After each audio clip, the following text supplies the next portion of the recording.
Jamal Niaz here with one of the brightest stars on the WWE roster right now, Carmelo Hayes, here for Bash in Berlin. Right. Now, you've got one of the best rivalries in pro wrestling right now with Andrade. Incredible series of matches. Did you know that you'd have that sort of chemistry with him straight away? More people are telling me it's chemistry and it's a great rivalry. I mean, I'm just going in there doing what I'm doing. I'm just trying to win matches.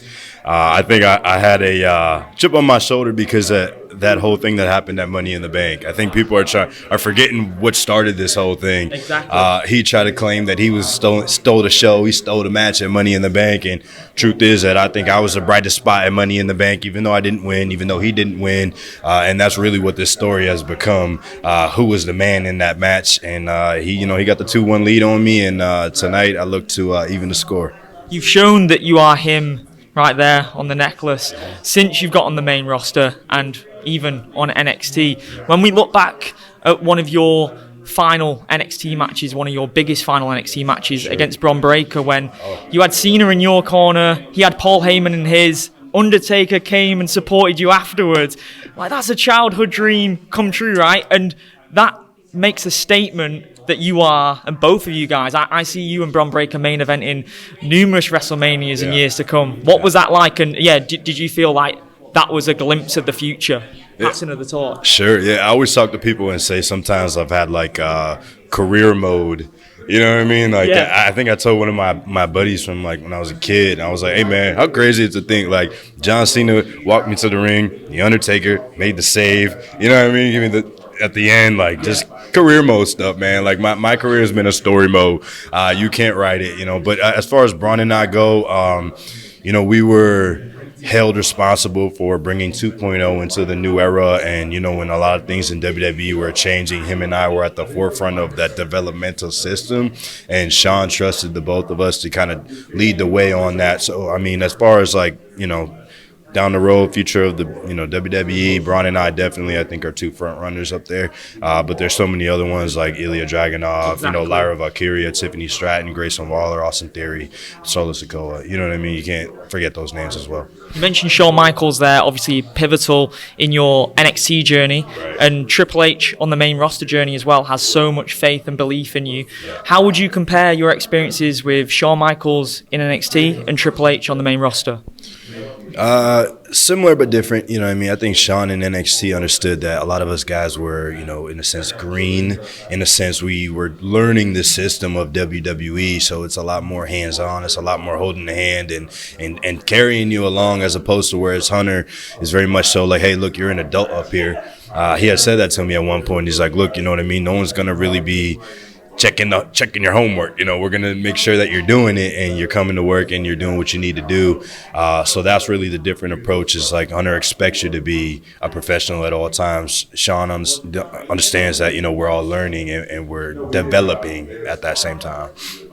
Just touching on John Cena as well. Sure. He's got his retirement tour next year. Yeah. That's got to happen. Carmelo versus Cena. Yeah. Have you got a message for John? No message. He knows what's up. I mean, we're both Boston boys. We're both from New England. I know his father and his dad saw me when I was just breaking into the business. And he's somebody who, would give me tips early on. So, I mean, the story writes itself. And then, John and I having that interaction on NXT, I feel like it's inevitable. He said, you want some, come get some. And I'm definitely going to be one of the first people in line to try and come get some. When you mention other dream matches, I want to know your thoughts on CM Punk's return as well. Sure. If you've had any interactions with him, that's a match I'd love to see. And then having The Rock on the board as well is absolutely huge for the company in terms of the excitement. Are those two guys that you'd love to have matches with now that they're active again? Absolutely, yeah. CM Punk was one of those guys, even coming up as a fan, I was like, man, CM Punk is the man. And then getting to interact with him today, he's still the man. In-ring wise too, like, you know what I mean? I'm looking forward to testing my skills against a guy like a CM Punk. I got the opportunity to train with him a little bit. I got the opportunity to sit and talk with him a lot. And he's been one of those guys that's just, giving giving back to the younger generation here in NXT and here in main roster as well. And as far as The Rock goes on the board, I mean, who better to run this whole thing than a guy who encapsulates what sports entertainment is, and on top of that, you know what I mean, just a cool dude. You know what I mean, The Rock is just a cool guy, so it'd be great to get in the ring with him, or you just even do any type of business with The Rock or CM Punk. How incredible were those experiences? Your SmackDown debut, Cody Rhodes, and then you've got Randy Orton as well. You've been in the ring with him a couple of times. Yeah. How much did you learn from those guys, and what sort of messages did they give you after those matches? Yeah, I mean, shoot, man, like, it feels like the pros, like, when you get here, and it's funny because a lot of people, they question, first round draft pick, and, it takes a little bit to get your footing. Like, it's not NXT. This is not NXT. I didn't expect to come in here and just be a world beater and start, beating everybody, and, it's a slow process that takes time, but getting in the ring with guys like Cody, getting in the ring with guys like Randy, such professionals in that sense. I think when I wrestled Randy was the first time I realized, I was like, oh, this is what this is. Like, this is what the big times feels like, you know what I mean? Getting in there with a guy like Randy, listening to the crowd, watching how they react to him, watching how he reacts to them. It was just a super, humbling learning experience. And being a kid, I remember thinking to myself, I'm like, holy crap, I'm wrestling Randy Orton. Try to separate yourself, the fan and the kid from the, professional.